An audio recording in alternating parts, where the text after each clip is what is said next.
Yeah. Shoot me if you don't like it.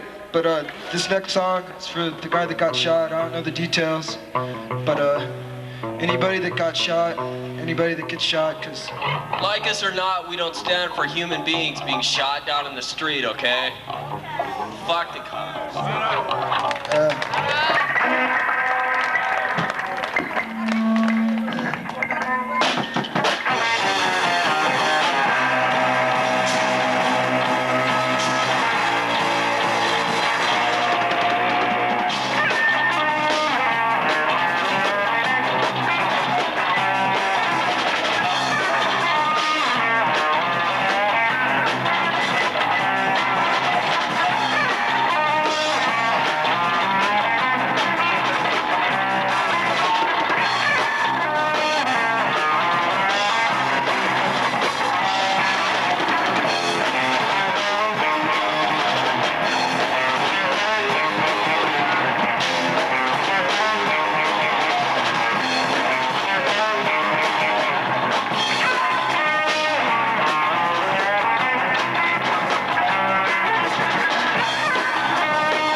About nothing. Ain't about nothing, Green Eye. You ain't doing nothing to get started. You get fired up. Hey, let's hear it for Bruce.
greedy girls.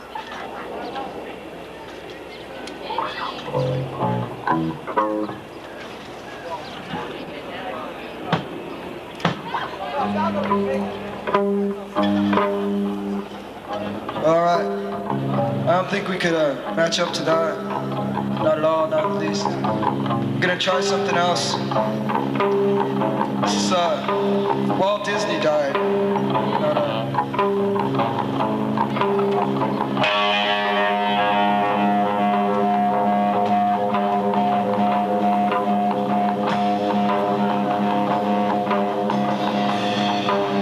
like I was saying, the song's about a guy that died. Cops didn't kill him.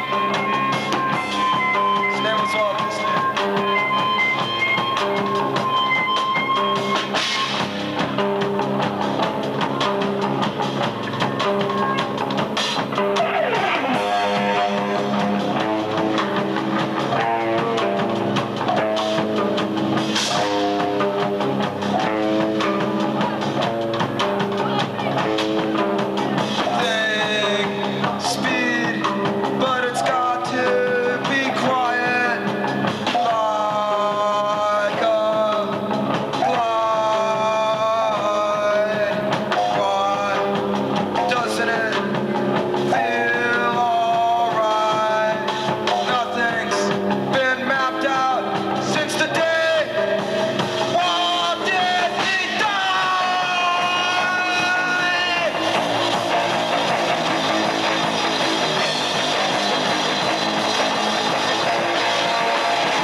right here for a minute? It's already on? All right, we'd like to thank everybody for coming out today. We hope you enjoyed yourselves. We're going to try to have some more activities here next week. We don't know exactly what it is, but we will have flyers out, and you'll be able to see what we will be doing. We are committed for a unified Phoenix, and we intend to unify this mother before it's over with. And next week we would like to have a march again. We try to march every Saturday around 10, 10:30, 11 o'clock to demonstrate our disfavor against police brutality all over the world, and especially here in Arizona. We don't need that stuff. So try to keep up with what the Committee for a Unified Phoenix is doing, because we're going to be doing a lot of things, and hopefully we'll be doing the type of things that you like, because that's what it's all about. So everybody drive safe today, have a lot of fun, and get fired up. That's what it's all about. And we hope you had a nice day today. Right on. Yo! Basically the same thing, talks about a lot of very important things. And here's Keith Withers, Malcolm X.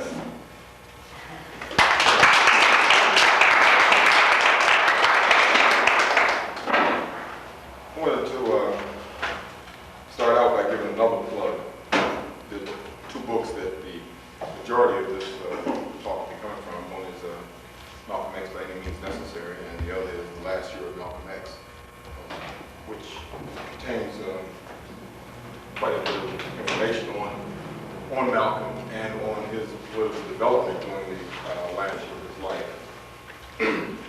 I think we all would generally agree that Malcolm was revolutionary, that in fact inspired a number of other people in this country to be revolutionary, to proceed to look towards a revolutionary path and solutions of problems facing the oppressed in this country.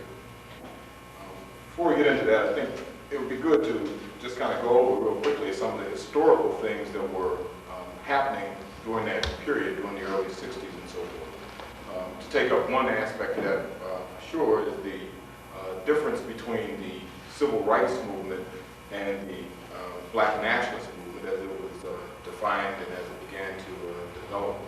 And to show a little bit of that as to why Malcolm had an appeal, because some people think that I come up with a good idea. I sit in the backyard, I think a lot, and I get the good idea, and then I run the good idea, and everybody responds real well. And when in actuality, it's the concrete conditions that push these ideas and produce spokespersons for the generalized idea that's spreading. And that's where this begins at. By the early 60s, the civil rights movement had, in a certain sense, run into a number of different roadblocks throughout the South, and was continuing to try to push forward with a strategy of nonviolence and marching and mobilizations, which in and of themselves was not a bad strategy. But the political point was they pegged the development of the civil rights movement to the courts of this country and to the political parties of the ruling class, the Democratic and Republican Party. And at every juncture, at every turn, that they tried to drive the movement forward to gain rights of black people, they wound up trying, instead of playing games within the Democratic and Republican Party, and therefore misleading the movement as a whole. By the early 60s, a number of youth in Greensboro, for instance, began to take a slightly different bent on this. The Greensboro sit-in at the 5 and 10 cent store. From DC, there's a Woody's in DC. Given that, you start to see a different motion, a motion that was not able to be absorbed by the civil rights movement because of the narrow framework under which they placed the struggle for black liberation. Flowing through that, by 1963, you have a situation where the giant march on Washington, the most militant speakers in that march were not allowed to speak by the civil rights leadership, as Malcolm called them, the Big Six. King, Gray, and Rustin, that they had all cooked up, got it with Kennedy, got a deal going with Kennedy, took over the whole thing, and basically iced the militant character of the demonstration as it had been posed in the different communities around the country. Also, you saw people like Robert Williams, who proceeded in North Carolina, who proceeded to take an independent course, said that black folks should arm themselves, and in Alabama, areas where blacks armed themselves. These were sentiments and these were different aspects of the black liberation struggle that the civil rights movement could not absorb, and in that context, the leadership of the civil rights movement couldn't address. They refused to address these problems, refused to allow a discussion politically to take place in which these forces could be mobilized and pulled into the overall struggle. Again, we go back to the South, and we can, well, the United States as a whole, and we know that the differences in racism in this country affected different areas of the country a little bit differently. In the North, there wasn't so much the case of Jim Crow laws and so forth. Blacks were contained in ghettos, and jobs were a big question, and a number of other considerations. So that the whole civil rights movement, even though it was inspiring to the entire black community, it still missed inspiring or pulling the urbanized black youth into the struggle so much. And as they developed their ideas on the situation, they took a more militant stance, a stance aimed more towards a black liberation along a militant approach to that. And in the world, which is another thing, because in the context of what was going on in the world as a whole, you have to remember that the Cuban Revolution, which had happened in 1959, had inspired whole layers of youth all over the country, black and white, to start to look at something that was different in the world. The anti-colonial struggles that had been happening in Africa, and it was the results of several, by the early 60s, of several African nations being taken away from, taken out of the camp, or taken out of the hard structure the colonial administrators, the English and the French and the Portuguese. And the struggle in Angola, for instance, inspired a number of, struggle in the Congo, which is now Zaire, inspired a number of people to look at what was going on, what the United States was doing, and how it was using the United Nations to carry out its foreign policy.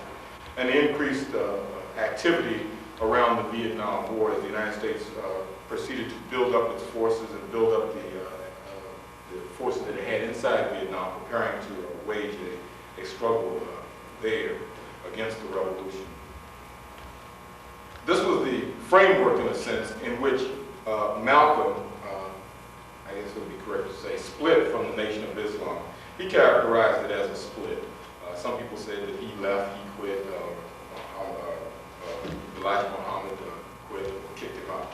He characterized it as a split. He says, when you get to a certain juncture politically, and from that point on, that it becomes clear that there's no way inside this organization that these things can be worked out, and there's nothing to do except for these two, for in fact, the two organizations which existed in one, the Nation of Islam, to part company. He had originally joined the Nation of Islam and stayed in the Nation of Islam and became a leader of the Nation of Islam on the basis that he believed that the Nation of Islam would be a fighting vehicle for black rights. That was the point. And as it refused to take up that stance, refused to carry through on that fight, refused to remain independent and viable in the black community as an institution waging a struggle for black liberation, his ideas remained the same, that it should, and as such, finally the split occurred. And it's after this split that I think we want to look at, because the last year of his life, from 1964 to February 21st, 1965, before he was assassinated, I think was the most important year in the context of looking at how his ideas developed, what were some of the changes, and how he was developing different approaches to the struggle as a whole. A number of people, I think we should probably start out with the question of looking at it in the context of independent politics, which starts out with a very definite point that there's a new generation that's coming along that refuses to accept the old ideas about which way forward, and that this new generation doesn't have anything to do with the power structures that be, and want to carry on the fight. And this is where Malcolm takes up the point and starts to develop a strategy to go forward on an independent basis. Let's see. If I do this right, it should come out pretty good. If not,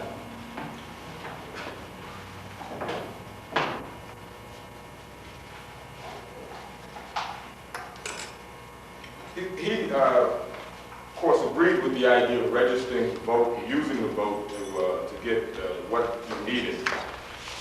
But he also warned people. He says any Negro who registers as a Democrat or Republican is a traitor to his people. So he said this in 1964 at a militant labor forum. And the point being is that by this time he saw what the real basis of the Democratic Republican Party was, that it wasn't some abstract thing that for some odd reason debated the good or bad of a situation and chose to do a thing or not to do a thing based on how much sentiment you could poll behind it. But he began to see and began to understand that there was a power behind the Democratic Republican Party that didn't care one way or the other as long as its profits was maintained. This was the power of the big corporations, the ones who own GM and Chrysler and Exxon and so forth. Sometimes people get confused and they think these are the same thing as people who own small shops and so forth, but they're concretely different.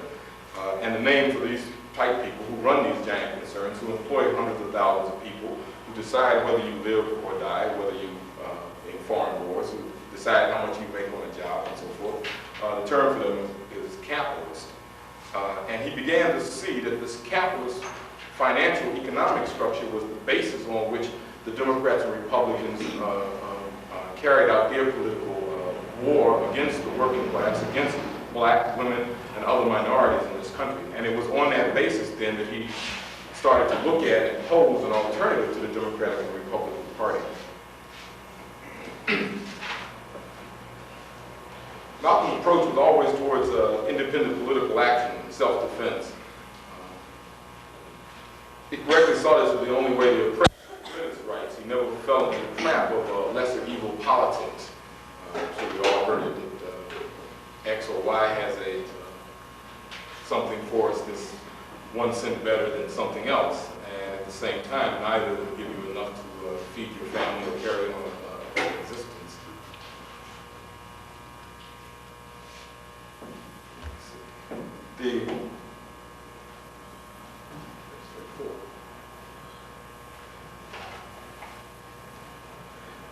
We had another quote on the, because in '64 there was a big discussion about the Johnson-Goldwater ticket as put forth by the Democrats and Republicans. It said Johnson and Goldwater, as far as the American black man is concerned, are both just about the same.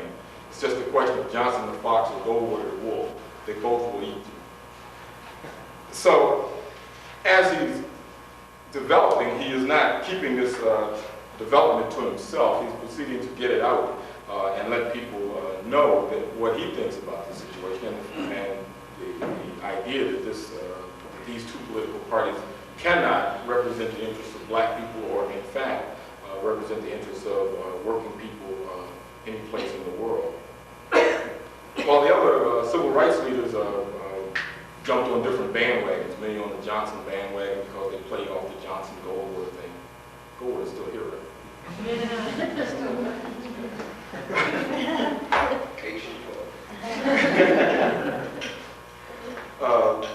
And these leaders that supported the Democrats and Republicans, that played games inside these two parties and so forth, and tried and sold, in many cases, black folks vote to these different candidates.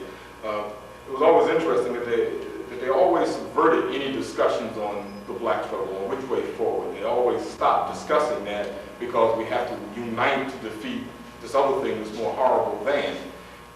They didn't discuss the war. They didn't discuss a America's role in Africa and so forth. They didn't discuss any of these things.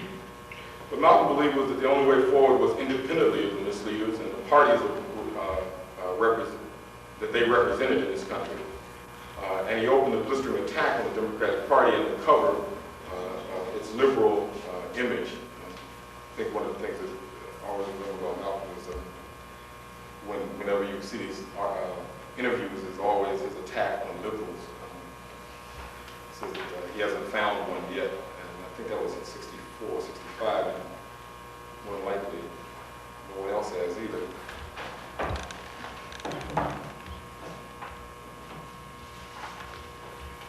He was asked a question, what is your opinion of the Democratic Party? He said, the Democratic Party is responsible for the racism that exists in this country, along with the Republican Party. The leading racists in this country are Democrats. Goldwater isn't the leading racist. He's a racist, but he's not the leading racist. The racists who have influence in Washington, D.C. are Democrats. If you check, whenever any kind of legislation is suggested to mitigate the injustice that Negroes suffer in this country, you will find that the people who line up against it are members of Lyndon Baines Johnson's party. The Dixiecrats are Democrats. The Dixiecrats are only a subdivision of the Democrats. And the same man over the Democrats is over the Dixiecrats. It was interesting to look at the whole sellout that happened, in a sense, towards Johnson because of the fact that he swindled his way into the Congress, I think it was, in Texas in the late 40s. And he, as Speaker of the House and leader of the Democratic Party in the House and so forth, had constantly and consistently fought against any civil rights legislation that came down the pipe. That had been his job. So when another layer of leaders started to pose this guy is better than somebody else, then you have to immediately start to question that and look at that. Again, you have to go back to the foundation of the situation. You say that there's something that keeps both of these two forces playing a game with us, and we're the only ones who get suckered by this game.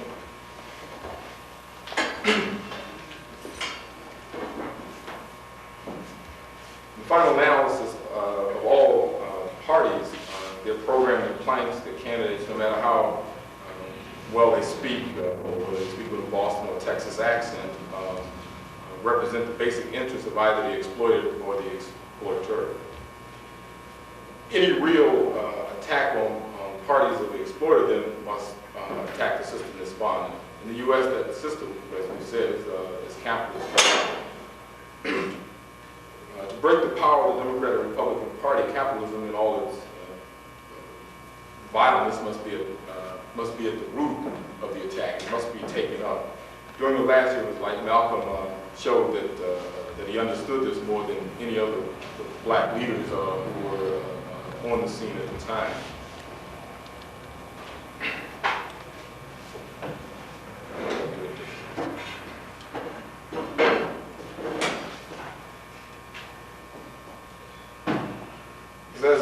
As we start to dwell into it, we start to ask ourselves what kind of system, what did Malcolm see as the viable alternative for capitalism. As he moved around the world, he was being recognized as a world leader by this time. He made 2 trips of revolutionary leader. He had made 2 trips to Africa, had met with a number of revolutionaries all over North Africa, and was beginning to have even broader appeal in this country. He said almost every one of the countries that has gotten independence has devised some kind of socialist system, and this is no accident. This is another reason why I say that you and I here in America are looking for a job, we're looking for better housing, looking for better education before you start trying to be incorporated or integrated or disintegrated into the capitalist system. Should look over there and find out what are the people who have gotten their freedom adopting to provide themselves with better housing and better education and better food and better clothing. None of them are adopting the capitalist system because they realize they can't. You can't operate a capitalist system unless you're vulturistic. You have to have someone's blood to suck to be a capitalist. You show me a capitalist, I'll show you a bloodsucker. He cannot be anything but a bloodsucker if he's going to be a capitalist. He's got to get it from somewhere other than himself, and that's where he gets it, from somewhere for someone other than himself. He goes on in this section to talk about some of the misleaders, some of the things that they have taken up and posed. But I think in this, what we began to see is his development on looking at the world and looking at the situation that he saw out there and seeing that it couldn't be stopped by good sentiment, it couldn't be stopped by anything short of the complete uprooting of the system that spawned racism and sexism and so forth. And that was the only way possible for a serious liberation struggle to be posed was if it did attack that base, the concrete base on which the courts make their decisions and the political parties, the Democrats and Republicans, made their maneuvers.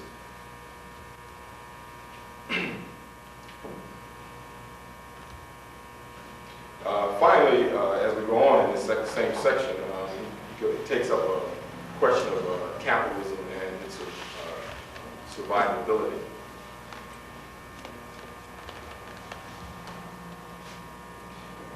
In an interview with the Young Socialist in January 1965, he said it is impossible for capitalism to survive, primarily because the system of capital needs some blood to suck. Capitalism used to be like an eagle, but now it's more like a vulture. It used to be strong enough to go suck anybody's blood, whether they were strong or not. But now it has become more cowardly, like the vulture, and it can only suck the blood of the helpless. As the nations of the world free themselves, then capitalism has less victims, less to suck, and becomes weaker and weaker. It's only a matter of time, in my opinion, before it will collapse completely. I think as a base for putting forth a political strategy and so forth, you have to have some concept of this thing that exists. Where does it stand historically? Can it be revitalized? Can it live? Can it continue? Can it develop new methods by which it increases the ability of human beings to produce and so forth? And if you miss that historical juncture, then it leads you into all types of different avenues. In fact, leads you into avenues that can be subverted to the interests of your oppressor. And what Malcolm had come to and had started to express was the idea concretely that there was this thing that historically had ran out of time. Capitalism had ended its time. Its continuing of racism, its continuing of sexism, and so forth, that it in fact had historically run out of time, and something else was coming along after it. And this something else, he posed by looking at the other nations of the world that had freed themselves from the capitalist yoke, that this other thing was socialism, or could be socialism, some type of socialism, as he said. And looking at that, started to give a future basis for the movement, not just the abstract, that this is bad and therefore you got to get rid of it.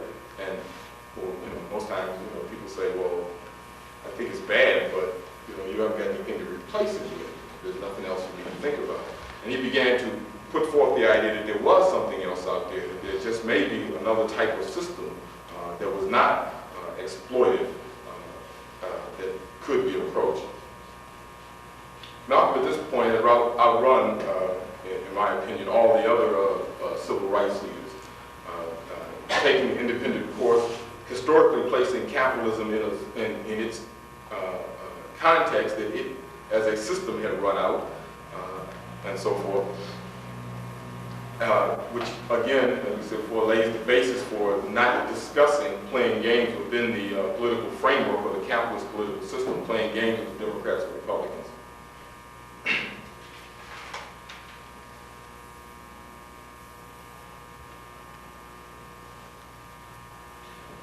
Also, I think an important point is to take up the question of alliances. As Malcolm developed during this last period, he began to change the position that had been tagged on him from his Nation of Islam days, where he had carried out the propaganda of the Nation of Islam and had characterized all white folks as devils and so forth and so on. That was the line put forth by the Nation of Islam. And many people never make the correction, never explain that there started to be a different Malcolm when he started looking at the world a little bit differently. number of revolutionaries, and many of them were white. And in a sense, he said that they challenged him in a sense. They asked him, so if you continue with your position, then you're saying that we can't support your revolution. That's what you're saying. And you know, when you need some allies and you need some support, and somebody says, well, your position says that you can't have none, all of a sudden you kind of stop and make it back up. And I think, in a sense, he did, and started to rethink this, and started to rethink the idea of alliances. Many writers, the best known, I think, is Haley's autobiography of Malcolm X, which I think is just a point on Haley. I like to look at every now and then. But Haley has written 2 books that have been very inspirational for the black community, I think, in a general sense. The autobiography of Malcolm X and Roots. But he suffers in both books from the same problem. He fails to have a political analysis of what he sees. And in taking up Malcolm, the last year of his life, in the autobiography, the politics is completely removed from that autobiography. So in other words, you don't get the main political period in his life where he had developed the most and where he had started to put forth a program or basis and started to work the hardest along a certain line for black liberation. That is missing from Haley's autobiography of Malcolm X. And there are a number of letters and so forth that people have mentioned and stuff that indicate that Malcolm chastised him along certain lines about trying to clean up some of the things that he had written, because he was not, in fact, saying what Malcolm wanted him to say. And that had been one of the conditions that Malcolm had agreed to do the autobiography, that you would only do what I say you would do on this, because I know you won't do it right. I'll leave it to you. So that had been one of the discussions that they had had, and that had been one of the things that Malcolm had insisted upon. So that last year of his life is pretty much not in the political sense in the autobiography.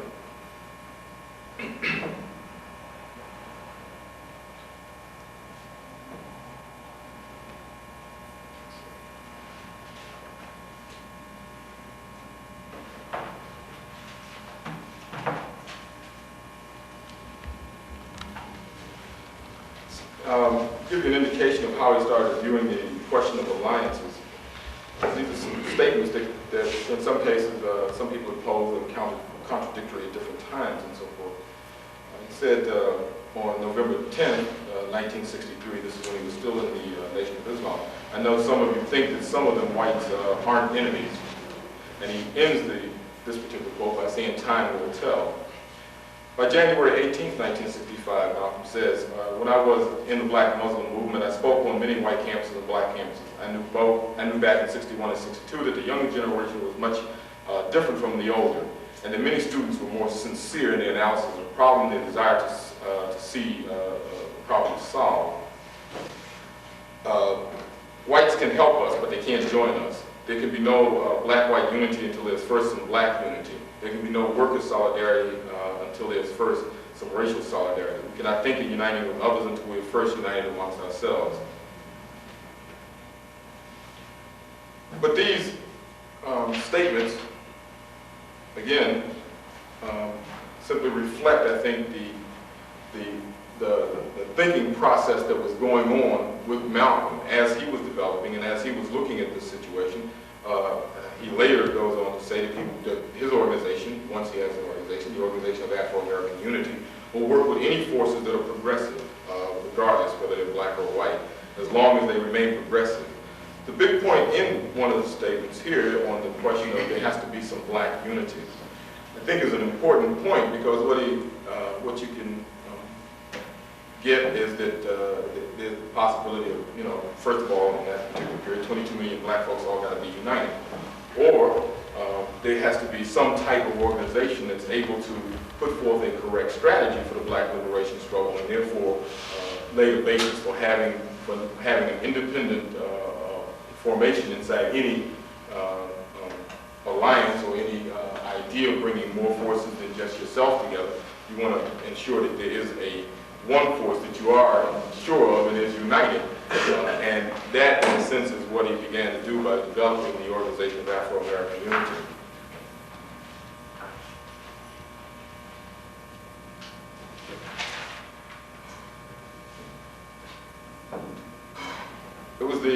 Organization of Afro-American Unity, in a sense, that began the independent political formations of the black community, in a sense.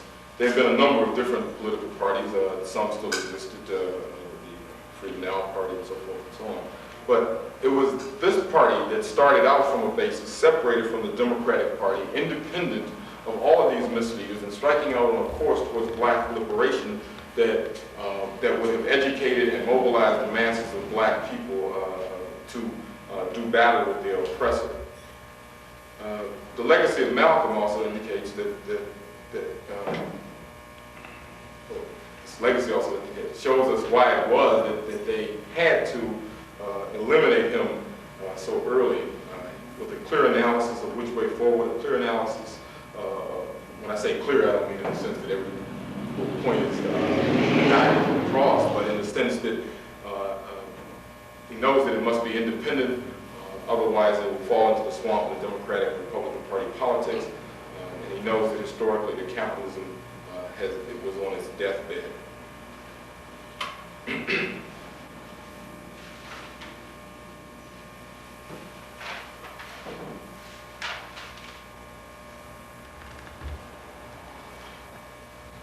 Just to end on a few points here on the Organization of Afro-American Unity, just to give a feel for some of the things that it said in its original charter. The organization had been set up when Malcolm came back from Africa in June of '64, but it hadn't, the official charter documents and so forth hadn't been drawn up. And they were drawn up about a week before he was assassinated and given out in 15 February 1965. It says the Organization of African-American Unity welcomes all persons of African origin to come together and dedicate their ideas, skills, and lives to free our people from oppression. You can see the sense of this and what an impact this would have on a community that had not seen an independent political force move through it, not at any point.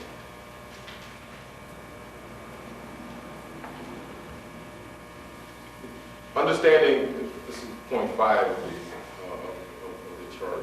Understanding the differences that have been created amongst us by our oppressors in order to keep us divided, the Organization of Afro-American Unity strives to ignore or submerge these artificial divisions by focusing our activities and our loyalties upon one goal, freedom from our oppression.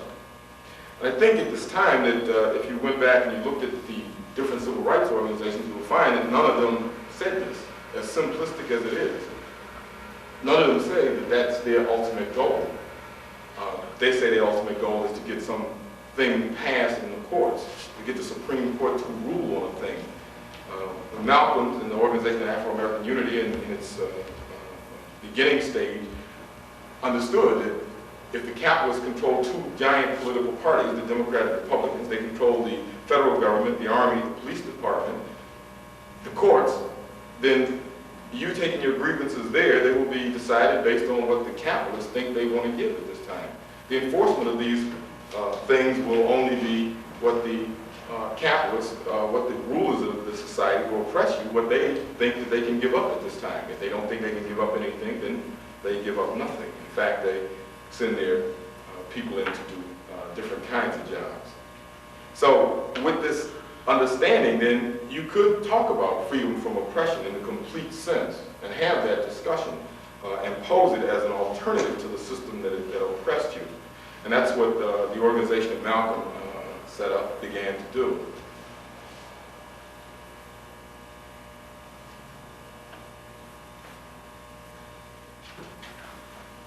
I got one page marked in here.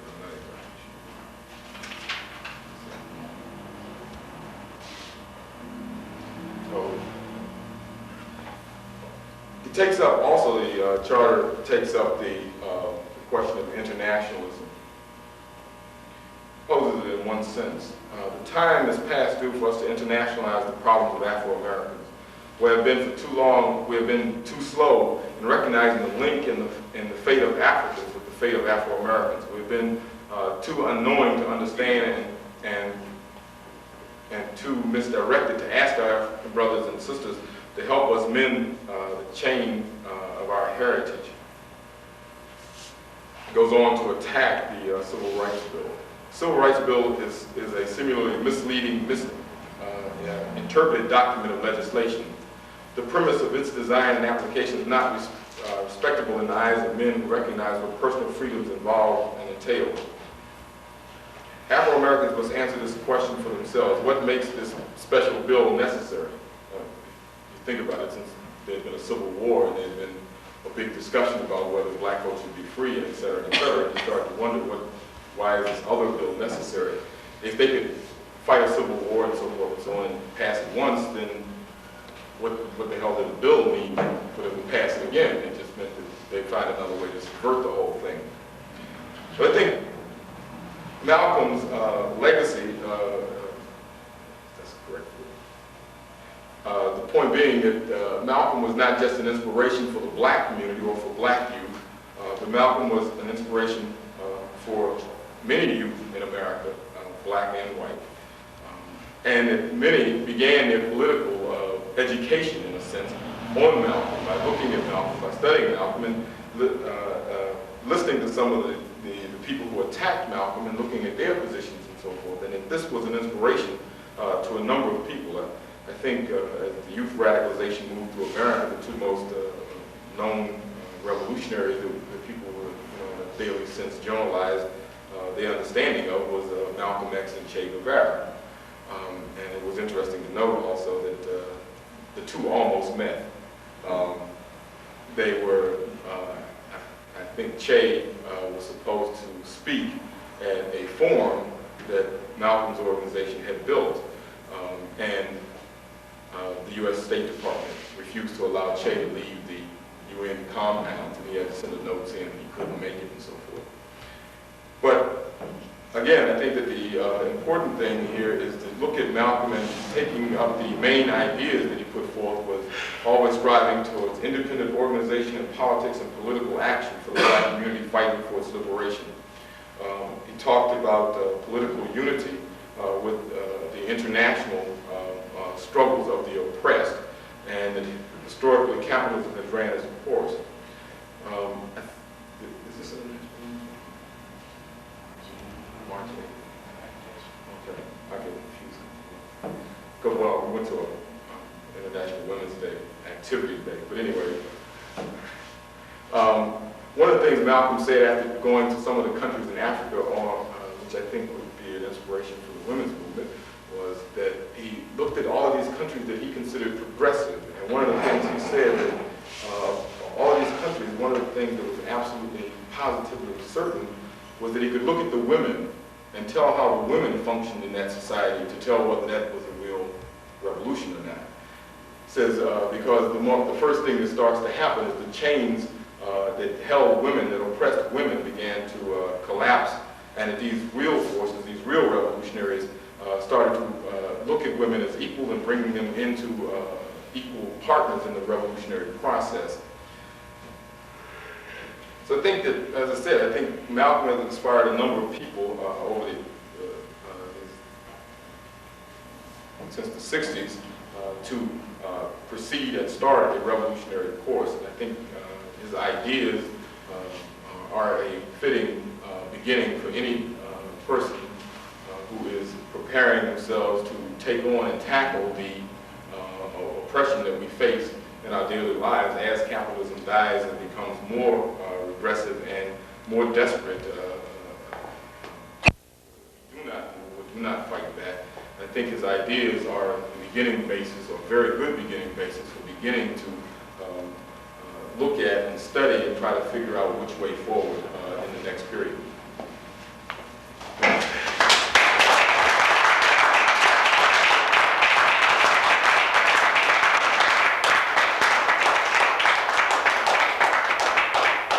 Thank you very much, Keyway. That was a very good speech. And if anybody got any questions they would like to ask Keyway, or anything they would like to add on to what Keyway said, please feel free to just raise your hand, and I'll be more than glad to call on you. Phoenix. Could you tell us how the National Black Independent Political Party, what they stand for, if that stands beside what Malcolm X stands for? Do you think that that complements his theories? Well, the National Black Independent Political Party is a party that was set up in 1981. Had a founding convention in Philadelphia of around 1,500 people. Had a Congress in Chicago in August of 81, I'm sorry. And at that, about 1,000 people ratified a charter. And that charter, I think, if looked at beside the program and charter of the Organization of Afro-American Unity, it takes and develops many of the ideas first expressed in that organizational charter that Malcolm had set up, and takes it to a much higher level in discussions, in its understandings of the fight against women's oppression, in the fight for black liberation, in the fight for the workers in general in this country. And it puts it at a much higher level of discussion. It was a document that took a year to write, took part in some of the process of that, and it was a very tedious thing. Different meetings were held in different cities with 50 to 100 people at different points, discussing anywhere from one word to, or one line to one word, and so forth and so on, trying to get out as much impact, as much meaning out of a statement as possible to lay the foundations for the movement to go forward. So I think historically its continuity is directly linked with that of the Chartered Organization of Afro-American Unity. And many of its leaders, many of the people who discussed this, and many of the people who worked on this charter were people who had looked at, had studied, had read the Organization of Afro-American Unity's charter, and developed many ideas and much of their thinking from the lessons that Malcolm drew from what he saw around him.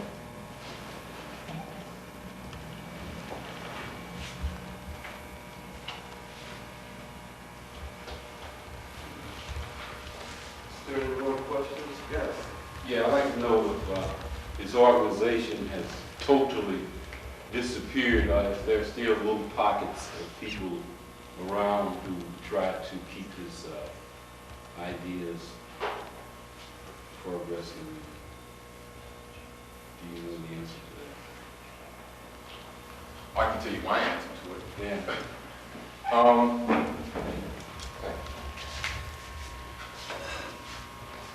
Before I go on, because knowing me, I'll forget. This is a pamphlet, Educational Socialist Bulletin, which has the charter of the National Black Independent Political Party in it. I think we have copies of it here. Get it here, and you can read it for yourself and see some of the positions taken. If you get the other book, you can go through the Organization of Afro-American Unity's charter and actually compare and see the development that has taken place from that by that initial educational experience that Malcolm offers. The last I heard, I think there was some small groups of people who did say that they were in the Organization of Afro-American Unity. Pretty much so, it doesn't exist. They don't.